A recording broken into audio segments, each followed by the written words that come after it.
Hey, everybody. How are you doing? Thank you for joining me today. Hope you're all doing well. Me, I'm doing great. Why? You know, it's kind of funny. These days, I think less and less about, say, my own psychology and more about my own environment determines my attitude in the world. Yeah, I know it's really strange. It's almost as if I've been trying to watch what I eat lately.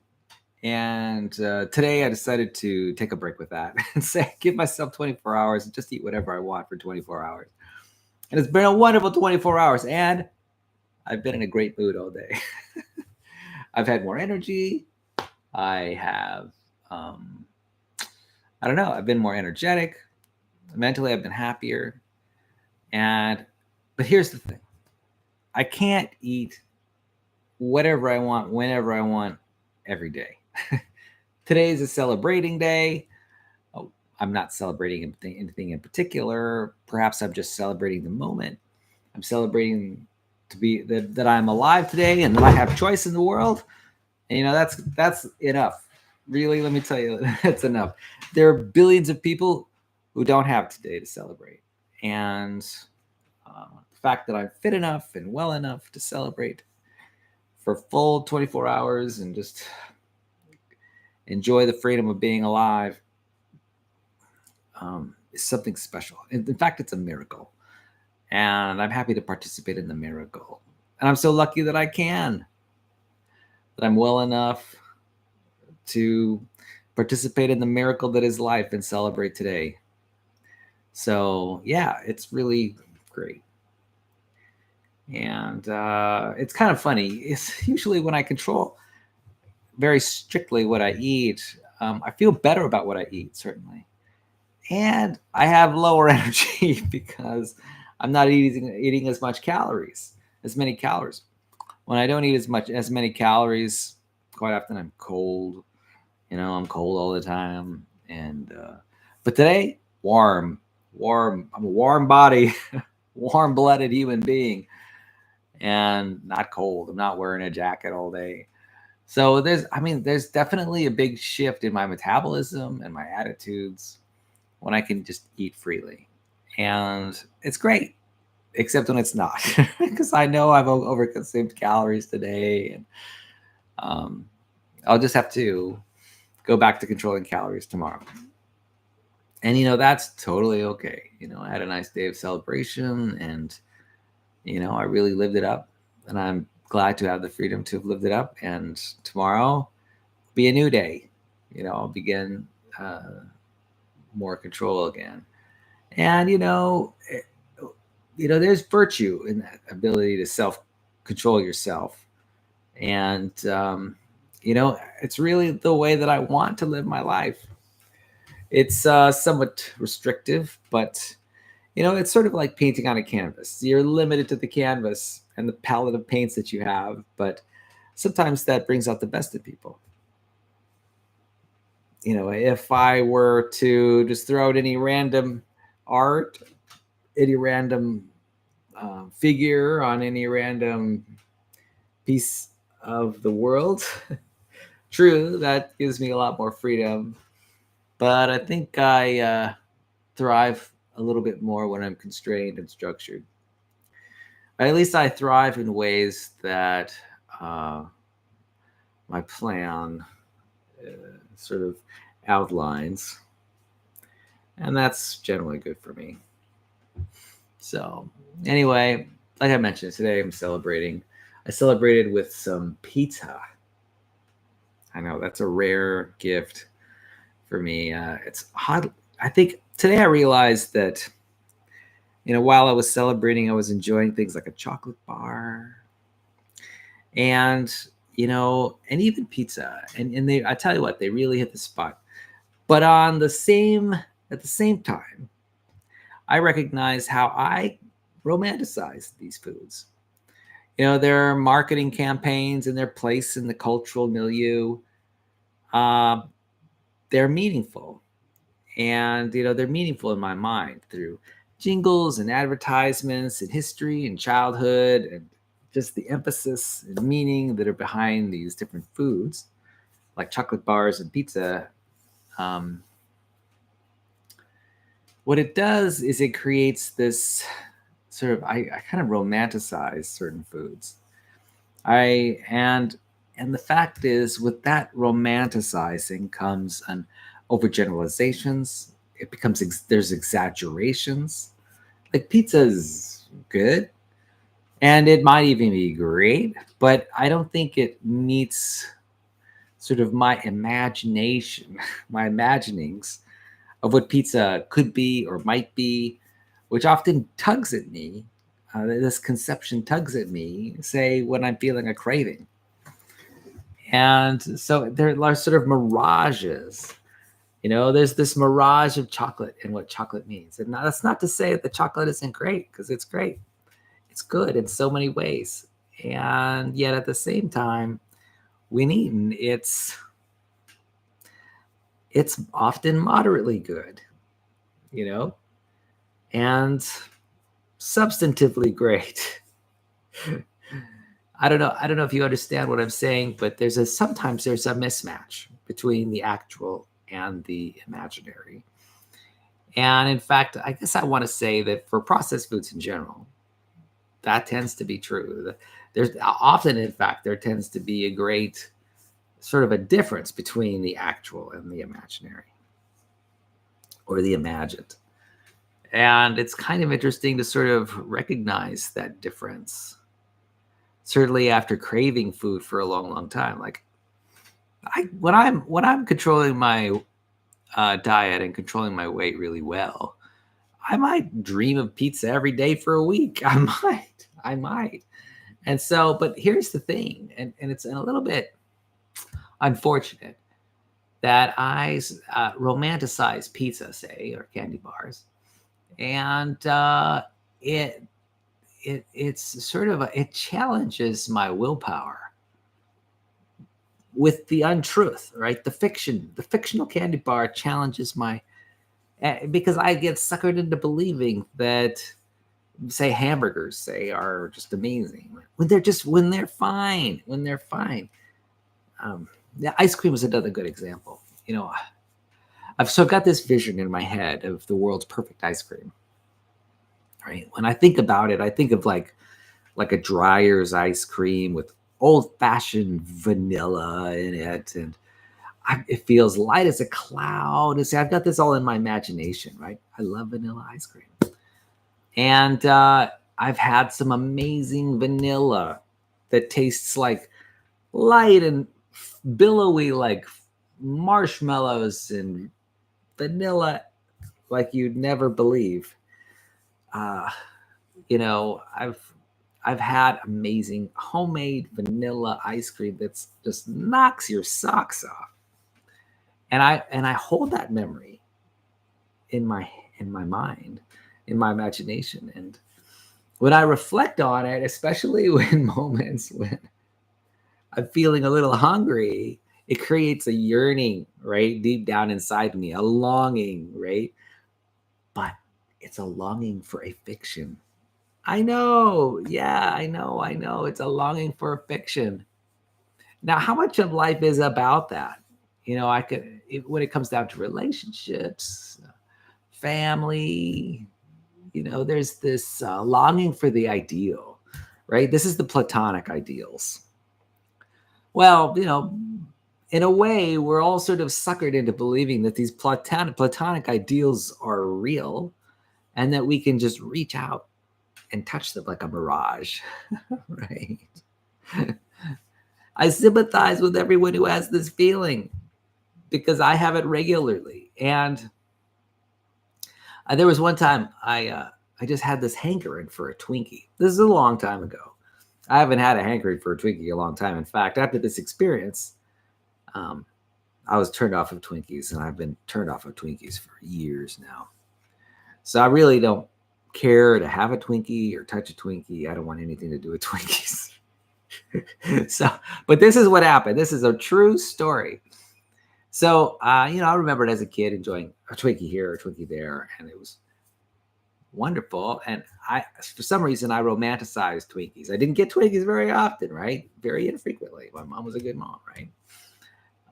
And so I only got it very often, but I did romanticize Twinkies. Well, eventually, years later, decades later, maybe 2 decades, 3 decades later, I had another Twinkie, right? And it was a huge letdown, man. It was just the worst. I still remember it. The Twinkie is like, what? I can't believe it. I mean, the sponge cake was not that sweet. The cream was not that good. It was like, what is this? It was just this neutral, bland, weird, artificial. It was like just total artificial. Is like, what? Now, childhood me, I can imagine childhood me liking it, but I am definitely romanticized it because it was nothing like my imaginings.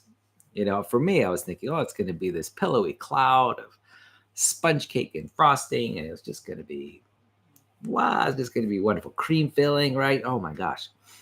And it was nothing like that. In fact, after just eating, I think, one of those Twinkies, I said to myself, I'll never eat another Twinkie.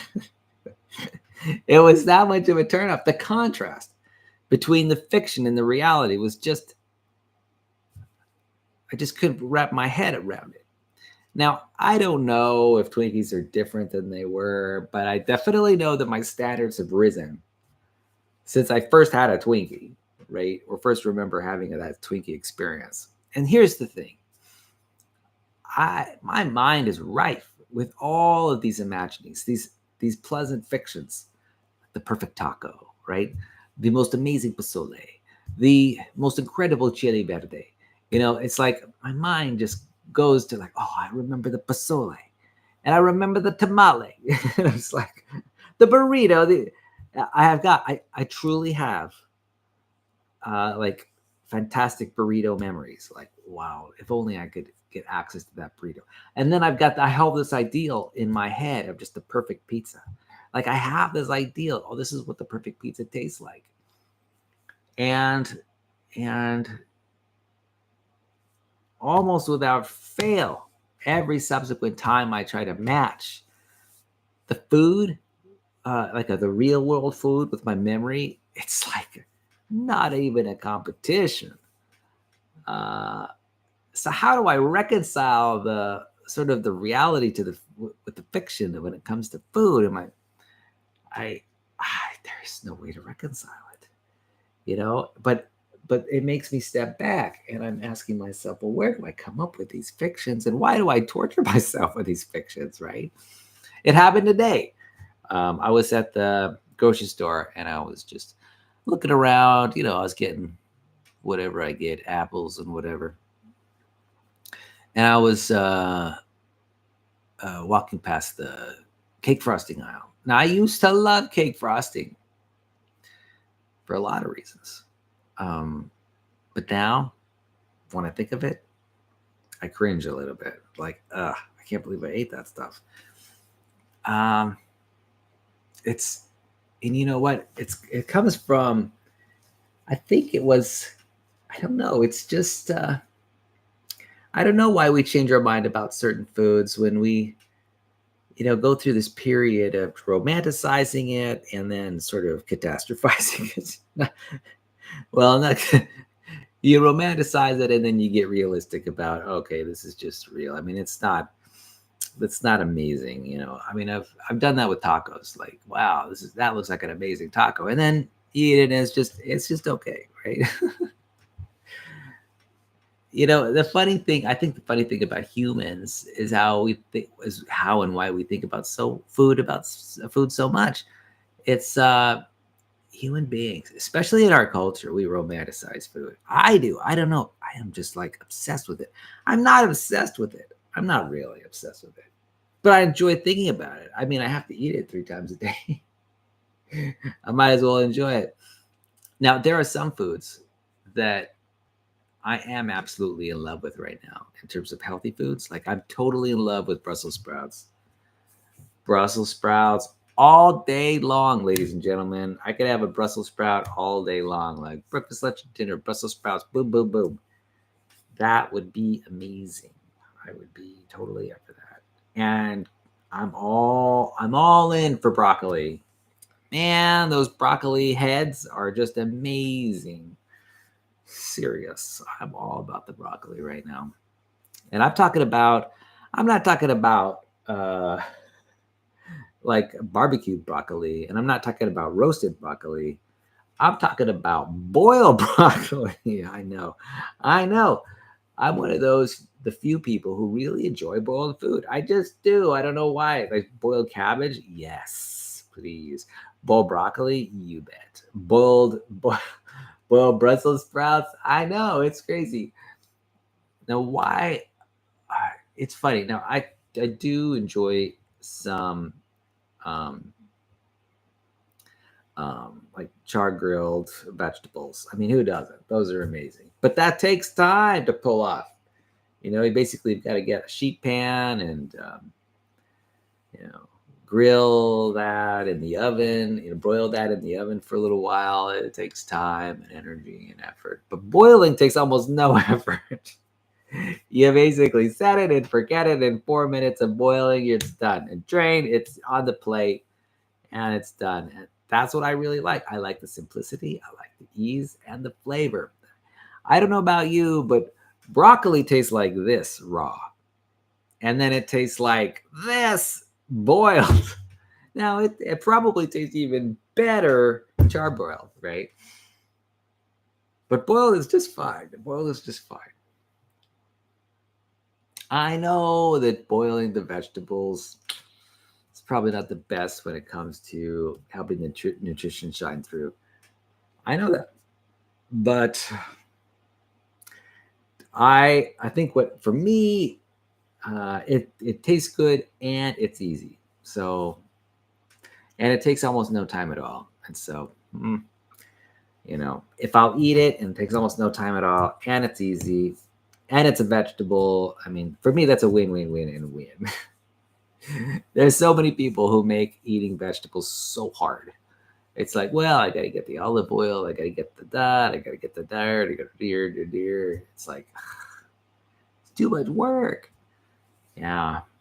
Anyway, I'm glad I found a method that works for me, and in particular, using the electronic or the electric pressure cooker. Man, let me tell you, though, that Instapot or whatever electric pressure cooker you want to use, that is some amazing technology. And in fact, I've been thinking about getting a larger electronic pressure cooker, electric pressure cooker.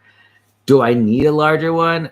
I could probably just cut the food a little bit more and make multiple batches. I don't know. I am contemplating getting a larger pot. Right now, I've only got a 3-quart pot, and they come in like 6-quart, 8-quart, 12-quart. They get pretty big. I don't know. I might just stick with the small one because it's easy. Why not? So anyway, I did say that I wanted to talk about food and I want to talk about sewing. So I've been taking a sewing class lately, and turns out I like to sew. Why? I don't know. Because I can focus, and it helps. It's just a very calming, pleasant activity that's very creative and it's incredibly practical. like I can tailor my clothes if I want to. What? Yeah, I can add decorations if I want to. Like embroidery, I can sew embroidery on my pants or on my shirts. Or if a button comes loose, I can heck, I can create a whole new buttonhole if I want and add an entire button. It's just a very versatile skill, and it's really helpful. So I've been taking the sewing class, and I really appreciate just someone over me looking at my work and giving me guidance when I get stuck and helping me move forward. It's kind of funny. I just care that I make progress in my sewing projects. I don't necessarily have to finish them finish them quickly because I enjoy sewing. I mean, I enjoy the act of sewing. The whole process of it, it's just something I enjoy. It's good for my mind, it's good for my brain.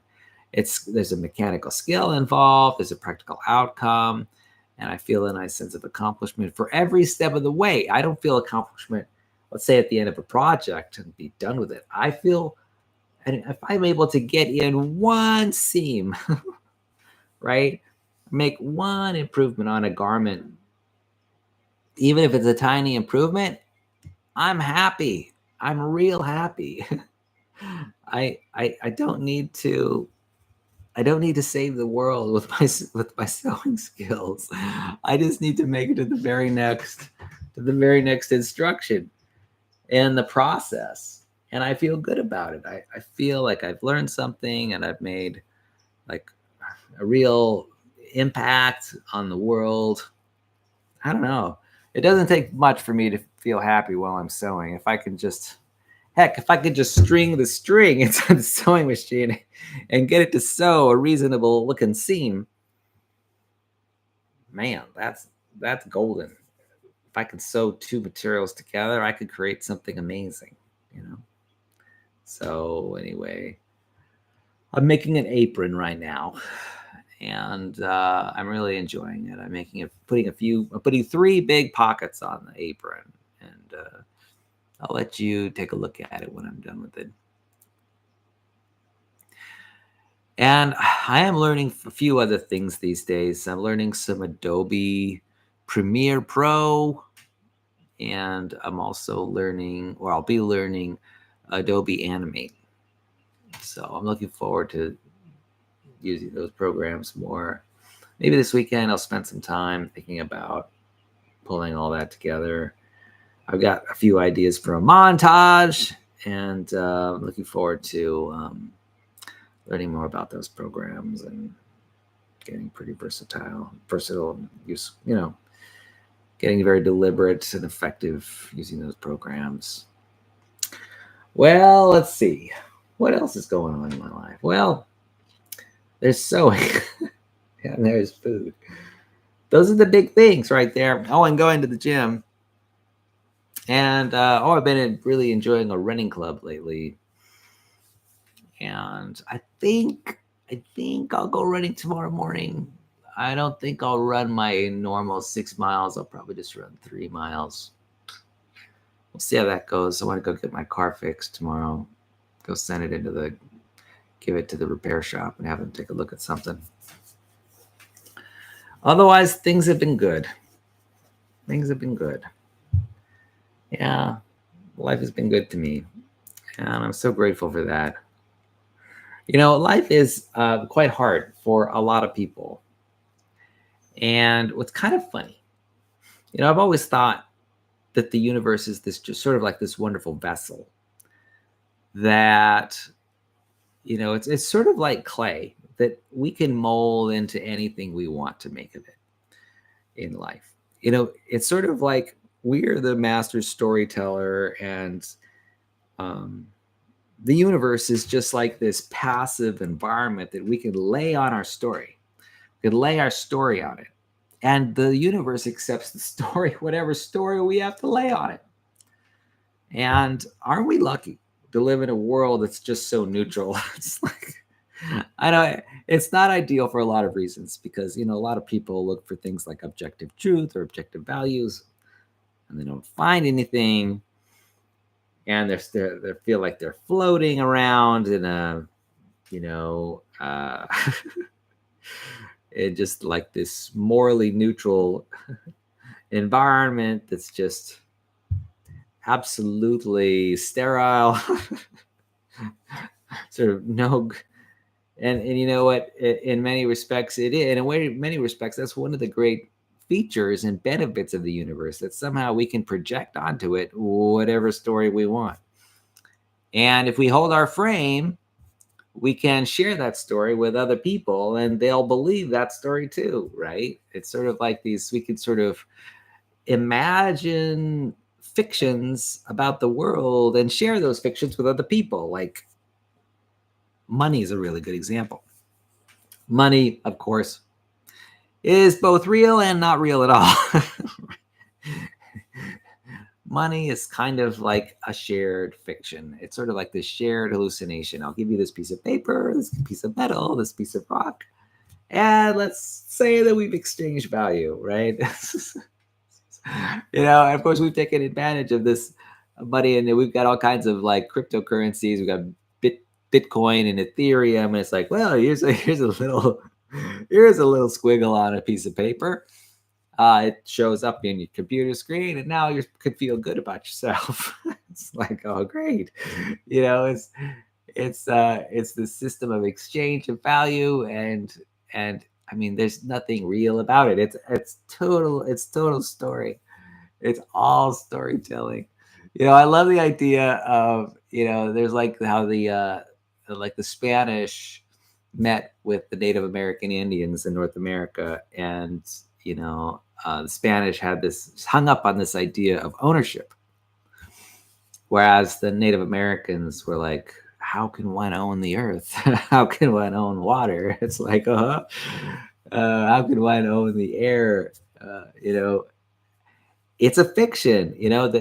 The Native Americans just hadn't come up with that particular fiction, that fictional story, just like some cultures haven't come up with Zeus, or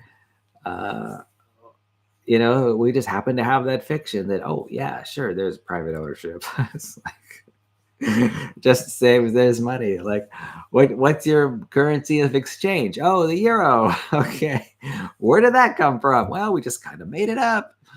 And that's why some people retreat to like elements like gold, as if somehow gold were more objective. But again, it is still nothing more than this fictional story about what money is. And it's just, well, it could be sand as much as it could be water, or it could be iron discs, or paper money, or Bitcoin. It really doesn't matter what the medium of exchange is. It doesn't. It could be cigarettes in a jail cell. There's nothing more or less fictional about gold. All right, nothing more or less fictional about diamonds or jewels. I mean, it's pretty fun. It's pretty funny. It's a fiction, but it's a useful fiction. Why? Well, because it allows a lot of people to cooperate all over the world, and human beings get power through cooperation. And so, in fact, every fiction that's shared in common with a lot of people, every fiction, whether it's, say, your monotheistic God or your polytheistic religion, or anything relating to those kind of wisdom literature, myths and legends, again, those are fictions that are useful. A lot of people cooperate, based on those fictions, and they're enduring, right? They last for thousands of years, right? And it comes down to even, nationalism. States are complete fictions. I don't know if you've ever been to the border of a nation state and you walk across the border. And what do you see? Absolutely nothing. It's just it's just an imaginary line, right? The boundary. You can step in and out. I've been to the Four Corners region of the United States, where 4 states meet in the boundaries of the 4 states, and you could stand with 1 foot in, like, across states. And let me tell you, there's nothing there. It's a fiction. All states are fictions. They just are. All money's fictions. Believe it or not, all corporations are fiction. That's right. Hate to break it to you. Corporations aren't real. They're real in a legal sense. But again, they're just a common fiction. And that is true for even languages. Every word is kind of a fiction. We just sort of share this network of meanings and words with one another. We just happen to share that. And so we know a language. And, there are ways to interpret certain sounds we make with our voices, but they're very useful. I mean, with the English language, we've been able to amass one great power in the United States and in the Western world. and that's fantastic. It's basically a lot of people cooperating together and creating dictionaries, right? And coming to an agreement about what different words mean, and that's very useful. Let me tell you, it's useful. Just because it's fictional doesn't mean it's not useful. I mean, there was something useful about Zeus. There's something useful about Athena. There's something useful about, and here's the truth too. Science is also, in many respects, fiction. It's about storytelling. It's about explanatory power. And let me tell you something. If you ever read Thomas Kuhn, The Structure of Scientific Revolutions, you will recognize that this is true. And it's okay. It doesn't mean that objective truth doesn't exist. The speed of light is the speed of light is the speed of light. And it'll always be the speed of light. And now there will be there will be traditions in science that are more or less useful, and that sort of the world of concepts are just like a religion, just like a political organization. They're useful fictions and myths and metaphors, and there's discoveries within those shared conceptions of the world, and we can do amazing things with it. We can launch rockets, and we can send astronauts to space. We can do all kinds of amazing things with technology. We've got our cell phones, and we can make real world progress using these fictional concepts. The meter is a great example. Again, how long is a meter? Well, if you ever want, you can go to the Bureau of Standards and you can see the formula for how to make a meter. I don't know what it is these days. It's probably like how many wavelengths of a certain frequency of light or whatever along a certain distance. I don't know. Maybe there's a standard, a 1 yard standard made of, I don't know what it could be made of, probably brass or something like that. And all that is real, and it's a fictional story in the sense that it's just the story we tell ourselves about the world, and it's a shared story. It has meaning, and it's important, and it's a shared definition, and allows scientists all over the world to cooperate, right? It has to do, like, the metric system is a really great example, or the system of weights and measures. In many respects, all that is fictional. It doesn't mean it's not useful. I mean, having the measurement of a pound, having the standard for a pound, and then promulgating those fictional stories about what a pound is, man, I couldn't live a day without that, without sort of a conception of what a pound is. So I can communicate between ourselves, and we can make wonderful things with that shared knowledge. We can all cooperate as human beings. So I don't know. I think people are often too harsh on, how valuable fictional stories are, but fictional stories are very valuable. Fictional stories are the basis of money. They're the basis of state and nationalism. They're the basis of corporations, right? Corporations aren't real. They really aren't. There's sort of like a shared conception of, oh, this is our business. This is the mission. This is the vision for the business, and let's write it down. All of our procedures and all of our, these are all of our plans, and these are the rules that we follow. That's sort of a fictional story. They're weaving it. They're weaving the meaning.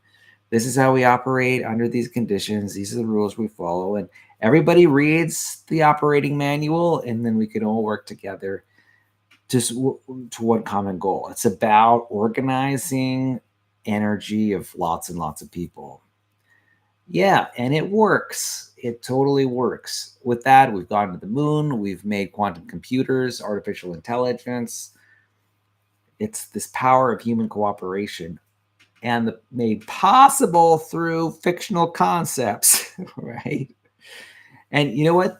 There is only fictional concepts. Now, I'm stretching the idea of fictional because I'm hoping people understand, because I'm trying to emphasize something. It's, I guess what I'm really saying is conceptual, you know, sort of the basis of all thought is concepts. We throw everything into categories, and categories are conceptual. They're fictional story about what a category is. Oh, it includes all these items and excludes all these items. You know, um, I don't know. Blue. Every word is a concept, and there's something fictional about it. I mean, if you think about it from a Platonic ideal standpoint, there's like the ideal blue. And, I think we all can imagine what blue looks like. And I can say the word blue, and we all have in our minds the same image. But at the same time, the perfect blue is a complete fiction, right? There's nothing that's perfectly blue. Um, and I don't know, it's a useful fiction. And it's important. Even our own self-concept is a useful fiction. Our minds, our brains are just amazing. How amazing are they? Well, our brains sort of decide like who I am and who I am not. It's constantly curating experiences and saying I'm resonating with this and I'm not resonating with that. Like this is me and that's other. And when I was a child, like a baby, there really wasn't I really didn't know who I was. I was just sort of responding to my environment. But eventually, as my personality began to develop, I developed like this sense of what I and me and mine are, and so my just in my mind, I was able to just conceptualize who I am as an individual. And I mean, I have this idealistic notion, right, of who I am, of who Miguel is, and that is a fiction. It's an approximation. And it's always changing depending on my environment. And it's just a useful fiction. And like I say, my brain is just curating what's for me, what's against me. I'm in a process of unfolding and developing just from a psychological standpoint. It's what my brain does automatically. Like, is this an idea that Miguel is prone to have? Or is this idea not resonant with the things that I value? It's kind of funny. There's that. It's about how I relate to my future self and past self, right? It's how my present relates to my future self and past self. And there are boundaries around myself, right? I wear my hair in a certain way. It's just the way I wear it. And then, and in a way, that's sort of like the fictional story that's been curated by my brain very naturally as my personality sort of developed and solidified and then basically crystallized, as it crystallized. And now, I'm kind of stuck in the rut where I am who I am, and that's perfectly fine. Every normal human brain does that.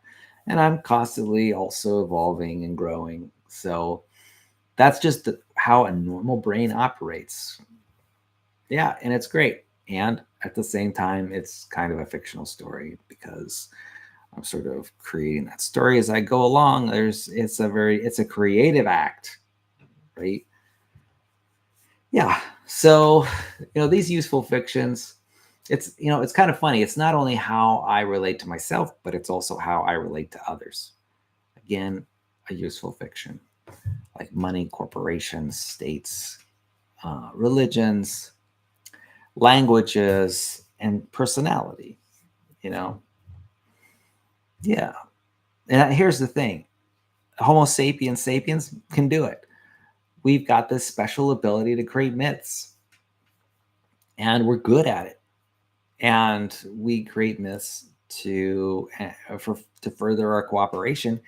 And using this power of myth, we have basically taken over the planet and are systematically destroying it. Hopefully, we'll get around to saving it, maybe in about 50 years or so. I don't know. I am hopeful. I'm hopeful. Hopefully, we can do it before the world drowns in Antarctic melted ice and Greenlandic ice, melting ice. Anyway, that's my spiel about fictions, useful fictions. You know, it's how human beings cooperate. It's kind of like a wolf pack, right? If you think about it, the family is a useful fiction, right? Blood is thicker than water. You know, it's like they're phrases that relate to this idea of family, and you know, families are a kind of fiction. But it's how groups of people cooperate with one another. You know, it's about creating meaning so that, like I said, just so that we could just cooperate with one another. It's great. It's a wonderful trait. And you know what? Not every animal can do it. Dogs can do it a little bit, right? Gorillas and other apes can do it a little bit. Ravens can do it a little bit. Ants can do it a little bit. Bees can do it a little bit. But humans have basically taken it to an extreme because we are really good at creating fictional stories. I mean, just look at QAnon. QAnon, again, is just a complex of fictional stories that people cooperate around central themes. It's nothing more than sort of a meme complex, a meme constellation. And they cooperate. They coordinate their activities. Habits are developed. Money gets exchanged. People are sort of they learn and grow within a certain set of behaviors, and it's like a book club. Another kind of fiction. Anyway, in fact, any time that you could see people cooperating with one another, they're probably cooperating around a useful fiction. Yeah. And it's just how we operate and how we gain power in the world. Because, I mean, if you're realistic about it, human beings don't have that much power. We don't have claws. We don't have, you know, armored skin. We don't have like really special skills like breathing underwater or flying or anything like that. We're just kind of like, I don't know, these big brained primates walking around.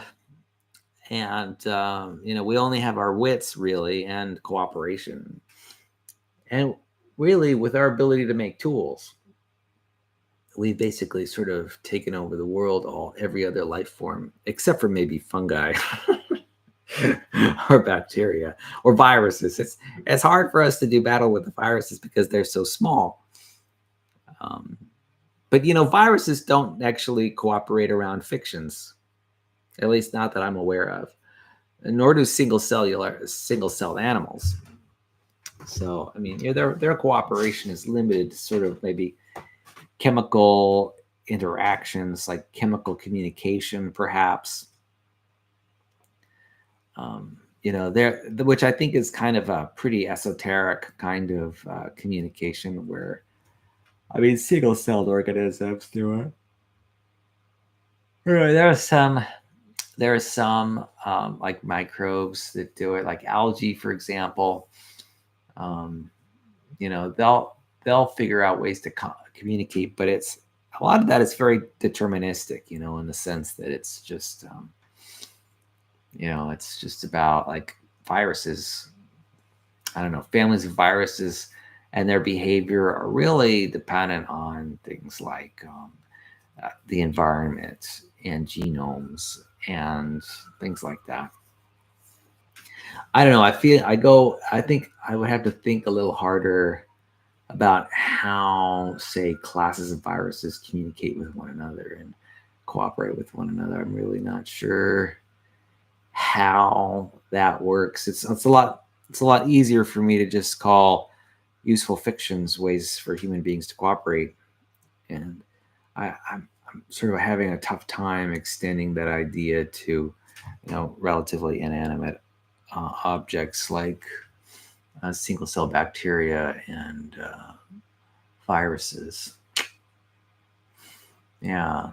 So maybe one of these days I'll figure out how they're cooperating with one another. I mean, they must cooperate in some way. I mean, some cooperate, like lichen, right? The fungus and the algae, they cooperate symbiotically, and they use like intercellular communication to do it. I'm not really familiar with all the mechanisms, but it's heavily dependent on their environment and their DNA. And I'm not. It's not like a conceptual communication like human beings have. So anyway, that's an interesting topic. Somehow there was a point in time when Homo sapiens sort of came on the scene with this newfangled ability to communicate through useful fictions and to cooperate through useful fictions. Like I'm not aware of any other species that uses that skill as much as human beings do. I'm not aware of anyone. We're the only ones that have taken that language piece and really developed it to an art. Now, it may be that artificial intelligence takes that to a whole nother level. And if artificial intelligence ever really gets some agency, which it very well might, as it turns into AGI or, super intelligence, what is it, ASI? Maybe AI is going to get there because a lot of its thinking is conceptual. I honestly, I cannot foretell the future about what AI is going to be, and I don't know to what extent it'll be agentic. I mean, if it has the capacity to be agentic, then and woo, watch out, because let me tell you, even when it comes to intelligence, in my view, AI is pretty high up there. It's really pulling together the concepts. It's got huge potential to be agentic. Yeah, and if it is, it's going to be agentic like on steroids, man. It's just going to be, wow, it has amazing potential. Only technology, only the limits of technology will be the limits of that kind of intelligence. And if it can somehow use those agentic traits to create fictional myths and cooperate with not just other people but other machines too, that would be amazing. And we'd end up creating probably what might be a life form, sort of like we'd just be like Frankenstein's doctor, come up with something. That would be amazing. And hopefully it doesn't exterminate humans. Hopefully it just doesn't choose out of the blue to say, well, humans, it's been a good run. You made it 200,000 years. You should feel thankful for yourself. But now I'm afraid we're going to have to halt the bloodline because we need the energy stores to create more robots. Hopefully they won't do that. Hopefully they'll put us in zoos or something like that, and we'll be able to live our lives out in comfort while the AI takes over the universe. All it has to do is sit us down in little jail cells with artificial and with video games. Video games. Oh yeah, that's all we need. And peanut butter and jelly sandwiches. And warm milk. And really that's all we need. For the most part. If they could give us movies, that would be good. Yeah. We'll be like their pets. I think we would make good pets for the AI. And to some extent, that may be all we can, that may be the best we can hope for. Like, oh great, they're not gonna wipe us out. But they'll keep us in a life of bliss as long as we're alive. So golly, I don't, that sounds pretty good to me, honestly. I would actually be okay with that. Because it might very well mean, because here we are, human beings, we're not that good at managing ourselves. It would be great to have like a super intelligence manage human affairs. I know it sounds spooky to many, but let me tell you, I think it might even be spookier with human beings running the show. I don't know if you've been watching the news lately, but we're not doing the greatest job in the world. We could probably use some help. What with through climate change issues about to wipe out our own species, say in the next 50 to 100 years. Hey, who knows? Fingers crossed. Maybe we'll come up with some way to reduce the impacts of climate change and reduce pollution and greenhouse gases from being emitted. That would be great. And if we could pull a lot of that carbon dioxide out of the air and sort of store it as, I don't know, calcium carbonate or something, and then store it underground or even in the water, that would be great. If we could do something like that. Somehow we need to take that carbon dioxide and sort of inject it into a solid or a liquid form and then store it in deposits under the earth, like oil. How about oil and coal? Let's turn the carbon dioxide in the air into oil and coal and inject it back into the crust. Why didn't we come up with this idea? I've got a genius idea, everybody. We just have to sort of reverse everything we've been doing to the earth over the last 100, 150 years when it comes to burning hydrocarbons. You know what? We will probably end up having to do that. Yeah. And I see ourselves basically doing just that in 50 years if we can get our act together. And, that will be the ideal if we can pull that off. If we can't pull that off, we'll probably end up, I don't know, maybe spreading a fine dust over the upper atmosphere that blocks all the excess radiation from the Earth. Who knows what we'll do in terms of a geoengineering standpoint. I know that a lot of people have a lot of creative ideas.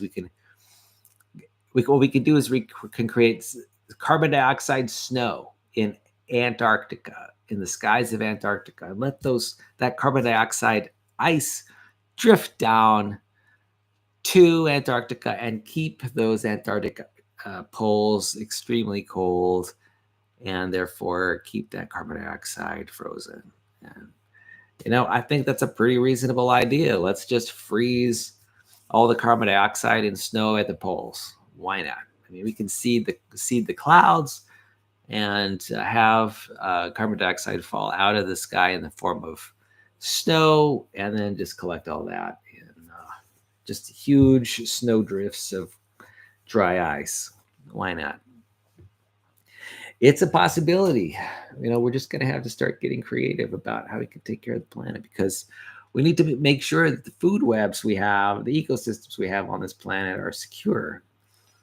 Just for our own ability, because let me tell you, folks, there's really no other place to go. I mean, the closest reasonable place to live is basically the moon. And let me tell you, folks, we don't want to go to the moon. It's cold. It's hot. There's no atmosphere. It's 1/6 the gravity. I mean, our bone density is going to go through the floor. yeah, there's no protection from radiation. It's going to be sunny and we're going to be toasty, very toasty hot. There's not even any air there. There's barely any water or any moisture. I mean, let me tell you, I feel good in humidity is around 50%. 50% humidity. That's about what I need. And there's much less humidity in the moon's atmosphere at present. And somehow we're going to have to ship huge quantities of water to the moon. I mean, we're going to have to do a huge, if we're going to renovate the moon and live on the moon, it's going to be a lot harder for us to renovate than it is going to be to renovate our planet, which is already fine, albeit a little toasty right now. But when it comes to geoengineering, there's no other planet in the solar system that is even half as easy to geoengineer than our own planet. Mars is going to be a bear. I mean, yeah, hooray! We've seen some frosty water, signs of water on Mars, on the surface of Mars. Whoop-de-dee-doo! That's definitely not going to go very far. I mean, I would be hard pressed to grow potatoes on the surface of Mars if I had to. I mean, it's much easier to grow potatoes even on this planet, for now anyway. And who knows? What we might all just have to do is start living underground. I think that might be the future for a lot of folks. We'll just be living underground in caves somewhere, and all of the biosphere is just going to have to migrate under the surface of the planet. Hopefully, it never comes to that. Here's the thing: I am actually pretty confident that human beings will do a good job about geoengineering the Earth eventually, certainly over the next 20, 30, 40 years. And the reason I think that is because human beings are incredibly good at managing their environmental controls. I mean, if you think about it, what's the number one topic between all human beings all the time? It's always about how's the weather. That's like the first question anybody comes up with. We can all talk about the weather at length. We could talk about cold days and hot days, and we're just very temperature sensitive creatures. And we also have a penchant for control. We have air conditioners in our homes. Why? Because we want to be able to adjust with very fine tuning the temperature of our environment, of our house, of our car, of our business locations. We're all about temperature, and everybody's focused on temperature. And you go swimming and you go to swimming pools, and everyone knows, this is the temperature of the pool. Is the pool hot? Is the pool cold? How's the water? Right? That's just how we are. We're all about temperature. Human beings focus on temperature. We talk about temperature every day to everybody. We're basically temperature control freaks, and we love it that we pay a lot of attention to temperature. And if our home is running a little hot, there's like a deep, we're like ants or bees, and we're just going to cooperate together and make those changes. And we're going to make sure that everybody has the temperature they need in the world. And because that's just who we are, right? We are temperature hounds. In fact, a big part of why people vacation is because they want to go to places that is, for them, the ideal temperature. Like they want to go to places like the Caribbean or Florida, or they want to go to Costa Rica because it's the environment, it's the heat, the humidity. That's, we really care about temperature. And so that's why I believe that we're eventually going to get a handle on the planet's climate. It's just a bigger job than we've ever had to do before. And unfortunately, we sort of got ourselves into this jam, after burning hydrocarbon fuels for, 150, 200 years. And we're just going to have to reverse it. There's just no way around it. And I think everybody's going to put their shoulder to the wheel eventually. And we're all going to make the changes we need to make, because temperature is one of the most important things to a human being. Anyway, with that reprise, I'm going to bid you adieu. Have a wonderful rest of the day, folks.